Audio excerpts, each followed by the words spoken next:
What is your first impression of India? Well, I'm talking about India of 98, 2000. I mean, it was so different. My backpacking wasn't in India. My backpacking after the army service was in Europe. I felt the connection the minute I landed. In a sense that the friends that I met in India told me, oh, you're an Indian from your previous life coming back to India. Probably it's true, you know. The relations between Israel and India started in agriculture or agri-tech because that's the pain point of India at those days, the farmers, their livelihood. And we had those technologies, amazing technologies of drip irrigation, for example, that Netafim brought to the table. The drip irrigation was a new concept. It was a new concept all over the world, especially in India. And they smartly chose Gujarat as the first plant for them. And you know who was the chief minister? Mr. Modi.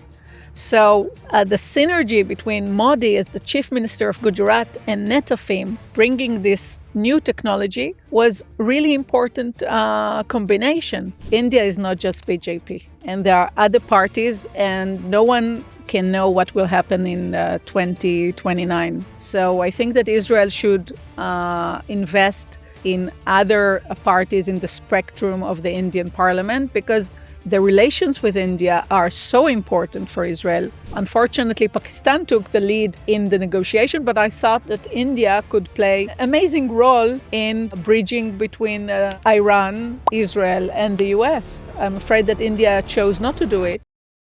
Namaskar, Shalom and welcome. My name is Ravital Moses, aka Moses in Israel, your favorite Indian Jew, born and raised in India and now living in Israel. And my goal is to bridge India and Israel, one video at a time. And today we have one of the pioneers who have opened doorways to the India-Israel business world, the one and only Anat Bernstein-Reich. So let me introduce Anat. Anat is the CEO of BDO Israel India Investment Banking and Consulting. She is the president of Israel Asia Chamber of Commerce and chairwoman to Israel India Chamber of Commerce.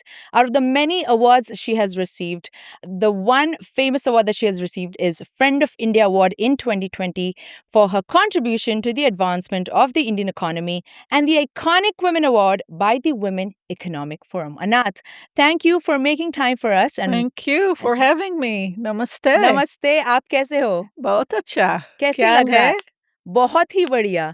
आपके साथ यहाँ पे बैठकर मुझे बहुत खुशी हुई. Good to see you. Well, good to see you. Wow, I have so many questions to ask you, and Go ahead. I'm sure many of our audiences have so many questions. So let me begin. In 1998, when no other Israeli businesses or businessmen or women were looking to do business with India, you were one of the people who actually started to do it. Sure. How and why? Tell us more. The story goes that I graduated from law school in Tel Aviv University, and with my husband and kid, we moved to California. He did his postdoc, and I said, okay, what's next? I had my MBA in San Francisco in international business. And after school, my teacher said, you can always be the CFO of a startup. So I handed my resume in the kindergarten, and someone called me, an Indian guy, that wanted to do a startup of ISP, internet service provider in India. Okay.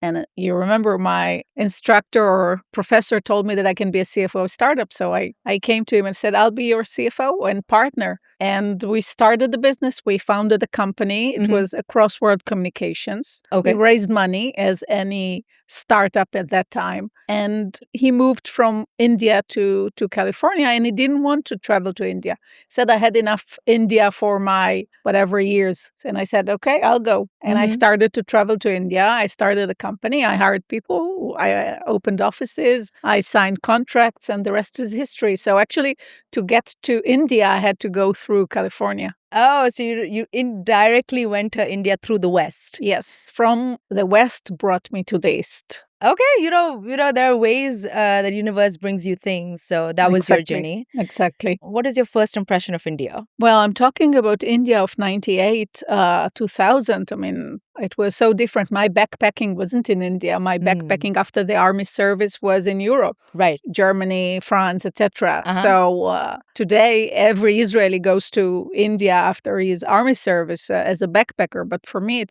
was totally new. But you know what? I felt the connection the minute I landed, in a Okay. sense that the friends that I met in India told me, "Oh, you're an Indian from your previous life coming back to India." Probably it's true, you know.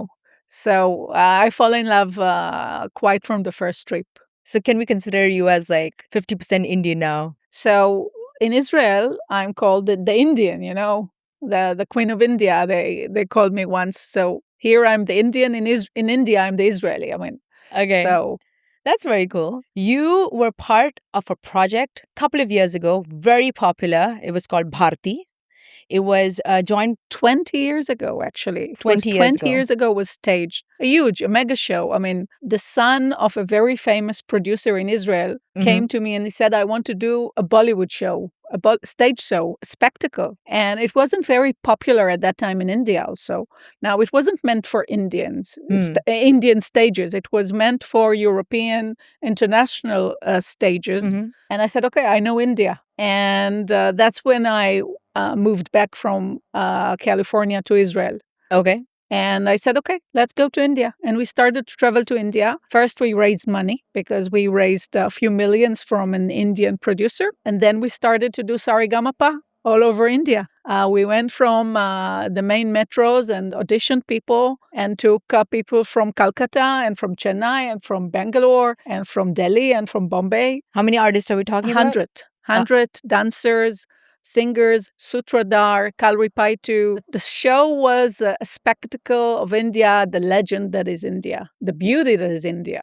Wait, so this was a joint India-Israel production? It was actually one of the first co-productions between Israel and India. Now we have few in the pipeline, but that was the real first co-production in the sense that we had musicians from India and music director from India, 2 music directors from India, 1 from Israel. We had a director, a stage director from Israel. The dance, of course, the dance captain was Indian, the choreography was Indians. So the entire crew was based on Indian and Israeli talents. Okay. And that was amazing because this show actually was staged for over 13 years all over the world. 4 million people watched this amazing show. Would you bring it back? Wow.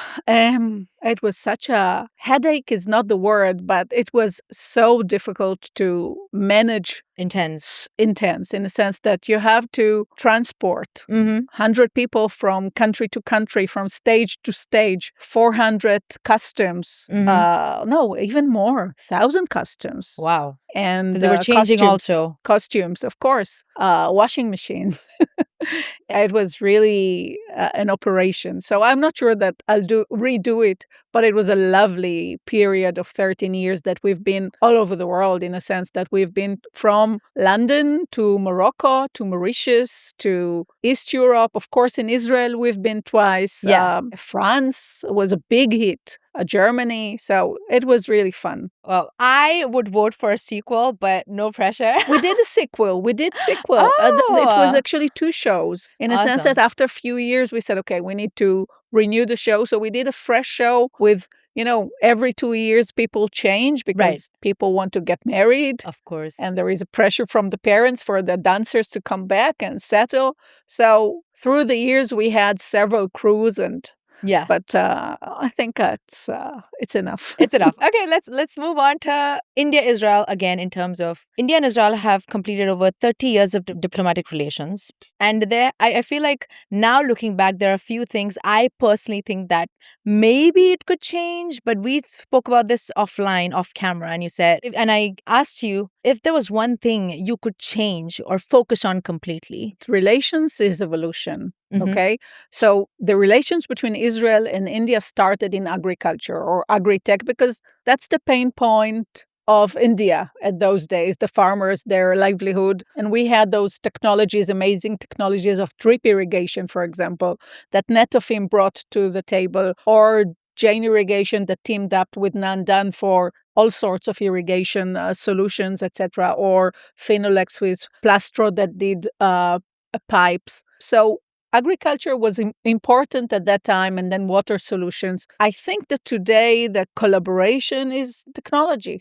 It's Okay. technology in every aspect that you can see. I mean, from today, definitely space and AI and quantum computing and any of data center solutions that are happening. So technology is the binding point between Israel and India. We're called the startup nation, but we actually the ideation nation, and India is also a startup nation, but India is the scale up nation. I mean, how can you compare? You know that Israel is 10 million, India is touching the 1.5, so it's the 150 multiplier that always time you use. So definitely Israeli companies cannot scale in Israel. They must scale somewhere. And definitely India is the place that we can scale. Can you talk about Netafim for a second? Because that was one of the, again, like pioneer companies that still exists. Can you talk about like one project that was a flagship project? I think that Netafim, when they came to India, the drip irrigation was a new concept. It was new concept all over the world, especially in India.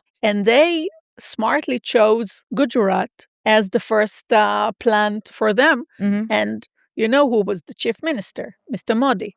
So the synergy between Modi as the chief minister of Gujarat and Netafim bringing this new technology was really important combination. So Netafim built 2 factories in Baroda. And from there, they expanded. Later, they opened a facility in Chennai in the south. And Netafim was the pioneer in drip irrigation. Many Indian companies followed, and they created a revolution in the way that you irrigate your farm. And it works perfectly. Actually, for Netafim, India today is one of the most important markets. I'm sure they've expanded to other states. Netafim today is a global company that has over, I wouldn't say, I'm not exaggerating, but over 100 offices all over the world. Wow. Netafim, if you're watching this and if you want to bring me on board for a video, get in touch with me.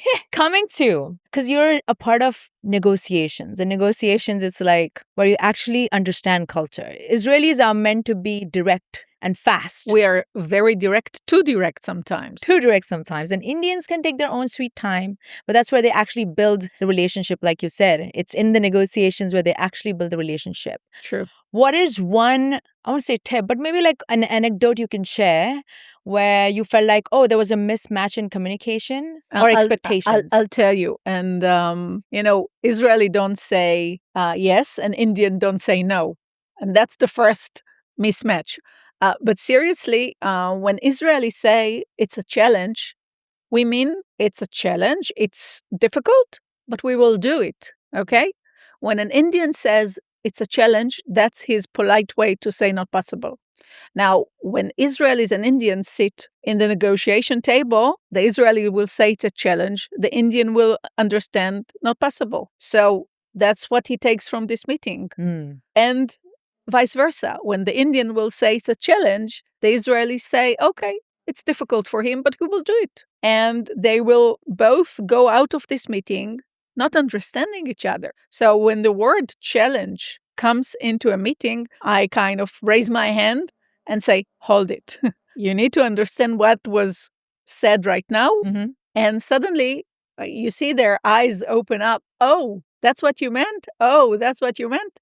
So this is a word, one word, that can change the path between the outcome of a meeting. Now, another thing which is important is the subtext, okay? We are very direct, the Israelis, okay?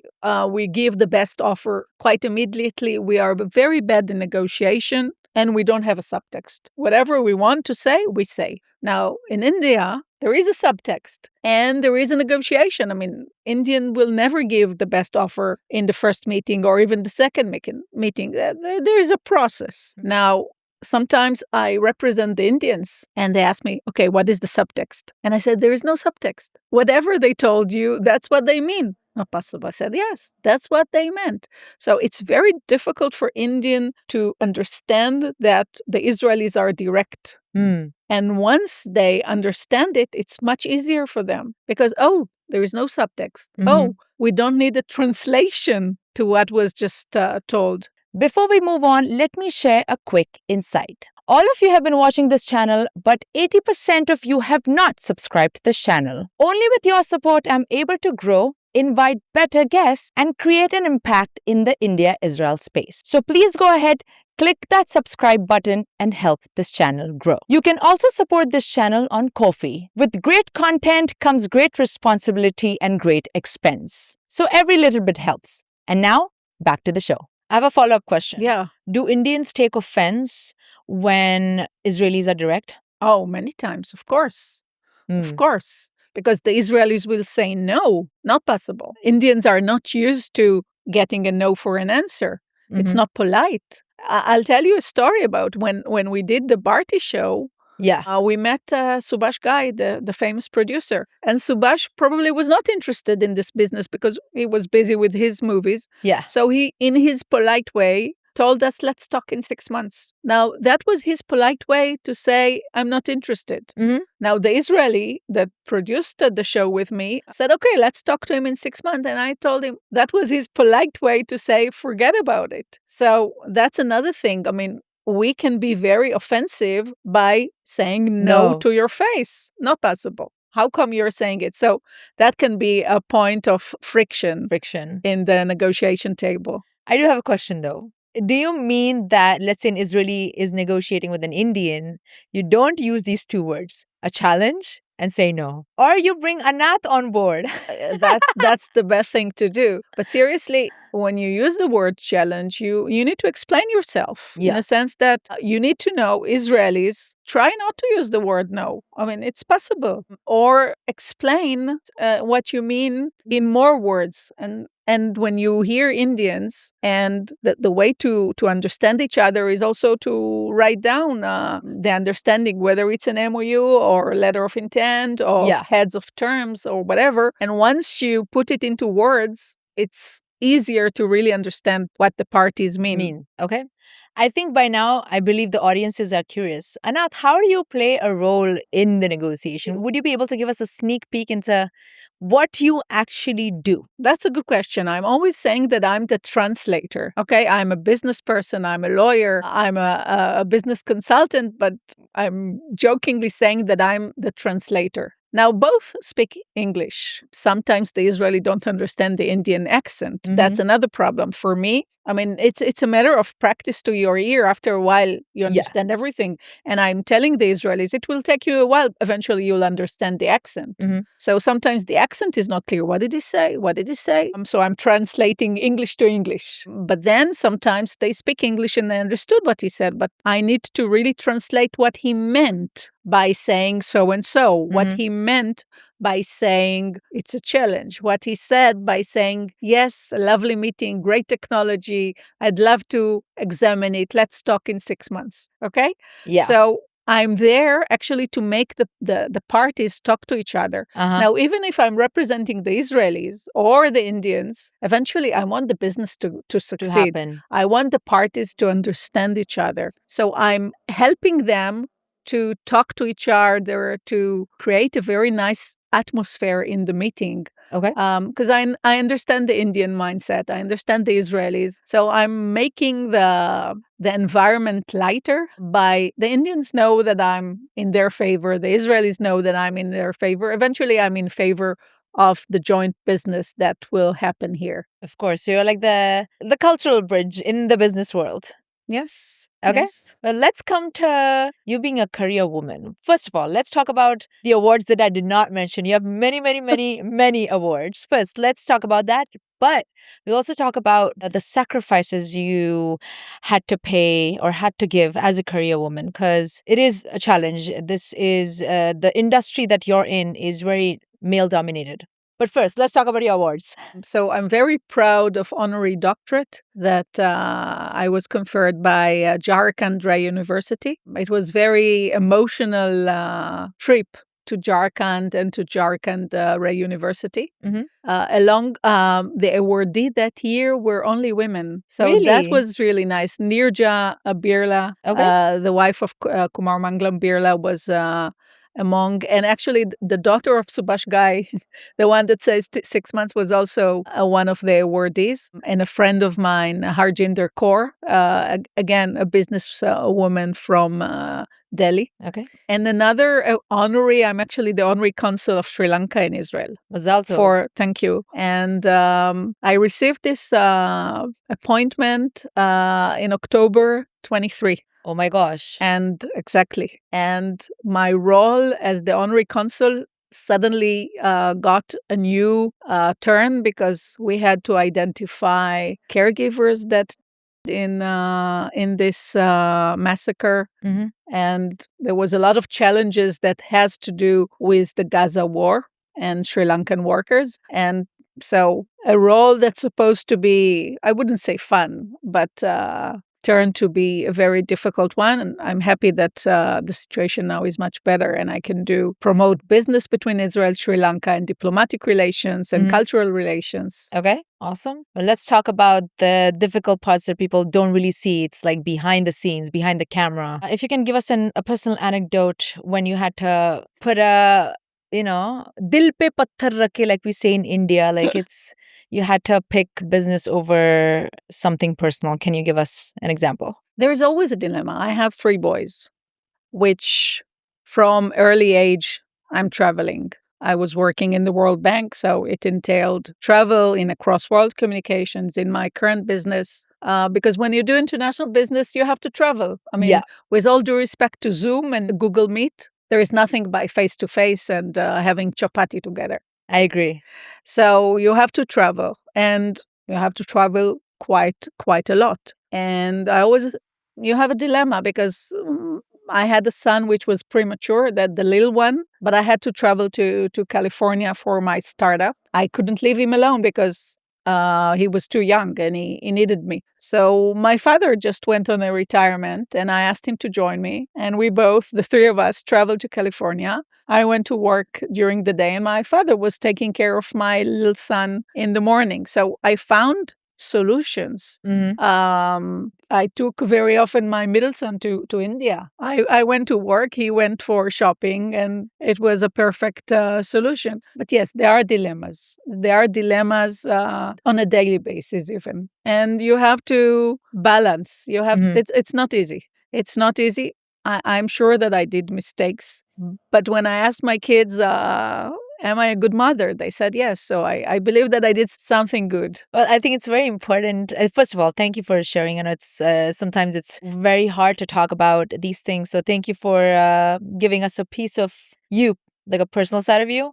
I think from what I understand, you have had a very supportive family, which is very important. It's an Indian family, It's like in India. I mean, my mother-in-law, my mother, my father, as I mentioned to you, traveled with me, which was unique. Yeah.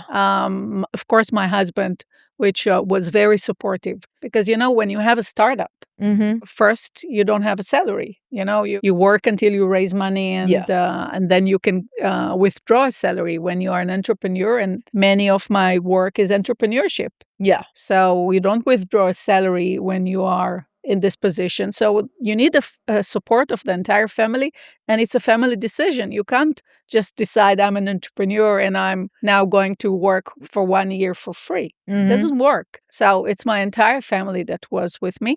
And I think that my parents played a very important role. My husband, my parents-in-law, of course, and my kids that also was okay. Yeah, go ahead. It's okay. And bring us gifts from India. I always bring them a small Ganesh or Hanuman or Shiva, all those small momentums from India. That's so sweet. Or Kaju Katli they love. So is it also your favorite? Of course. Kaju Katli. If I'm not bringing it, you didn't bring us? That's very cool. Which brings me to, there are so many young women aspiring to be like you or to be where you are maybe in the next 10 to 20 years. What is one piece of advice you would give them? It's a tough one. And I think that I don't look at my career as work. I'm here to enjoy. I mean, this entire world, and now I'm becoming too philosophical, but it's a game. It's a game that we play. I play a businesswoman. I play a wakil, but it's a game. Yeah. And if it's a game, enjoy it. So whenever I'm going, especially when I'm traveling abroad, I always say, now I'm going for an adventure. And there is always something. I mean, you need meet new people, you go to new places, you do things you haven't done, you see places that you haven't seen. Yeah. And my motto is to enjoy it, seize the day. I mean, and whenever I'm traveling mainly to India, Yeah. I make sure that there is always something that I do that I haven't done before. Like last trip, I went to Alibag with friends. I always heard about Alibag next to Bombay, never been there. And that was my highlight of this trip. So every trip, there is something new that I do, and that brings joy. I think that's a very good advice from me as well. Because when I'm like working, I'm giving 100% and I forget to have fun. That's a very good tip that I'm going to take. So I want to bring you back to India Israel. What is one thing that is popular about India Israel relations that you don't agree with? The relations now with Israel, between Israel and India, are very good. In a sense that since Modi came to power in 2014, we see how the trade relations progress, how the diplomatic, how the strategic relations progress. I think that Israel should understand, and I'm telling it usually to the decision makers, that India is not just BJP, and there are other parties, and no one can know what will happen in 2029. So I think that Israel should invest in other parties in the spectrum of the Indian parliament, because the relations with India are so important for Israel, also for India, but we're 10 million, with all due respect to us. And when we're looking at the power hubs in the world, so US is the place that we put most of our, what is the word? Focus, attention. Focus. But India is a powerhouse that we should focus on, and it should be a lasting relations which is not dependent on one party or the other. Okay. I also see it as, and we spoke off camera, that India uses, and rightly so, a multi-alignment strategy with all the countries. I think it's a good takeaway for Israel is to, instead of focusing on one, have a relationship with everybody. It doesn't hurt, right? I think that the relations that India has with Iran or with the Gulf countries that before the Abraham Accord is a blessed relations, because it can open a gate or a bridge to us, to those countries which are not in diplomatic relations with Israel. Unfortunately, Pakistan took the lead in the negotiation, but I thought that India could play an amazing role in bridging between Iran, Israel, and the US. I'm afraid that India chose not to do it, but definitely it's good to have a corridor to Iran or to other countries that we still, or Indonesia or Malaysia, countries that we don't have diplomatic relations, and India do. Okay. So I think that's a very good takeaway for Indian decision makers who are watching this. It never hurts to be a part of any sort of negotiation. Which brings us to our last segment of the episode. I always ask my guests to give a special message to the people of India, the people of Israel. What's your one message? Wow. I think that both our nations are old nations which are based on deep cultural roots with excellent people. We share the same values, actually: family value, education value, hardworking. Those nations should continue to work together. Both are democracies. Both countries have their challenges. But when we work together, we can really bring extra good to the world, and that's what we have to do. Okay. Anat, thank you for your words of wisdom. It was an experience interviewing you. I'll be very honest. When I first met her for India Israel Nexus, I was a little bit intimidated. I'm like, oh my God, it's Anat. But we've managed to build a relationship, and you have some really awesome insights about India Israel relations that most people don't. So thank you for sharing. And thank you for bringing Israel to India. I mean, you became a very happy bridge between Israel and India, and I really salute you for your work. And I'm sure that we will have more collaborations. Amen to that. Well, thank you for recognizing that. It does take a lot of hard work and consistency. So a compliment coming from you really gives me the validation. मुझे भी. For people who want to connect with Anat, I'm going to add her social media links in the description. Go say hi. And if you want to do business, you should definitely reach out to her. She has so many insights and really good connections. But in the meantime, stay safe, watch the right content, and I'll see you next time.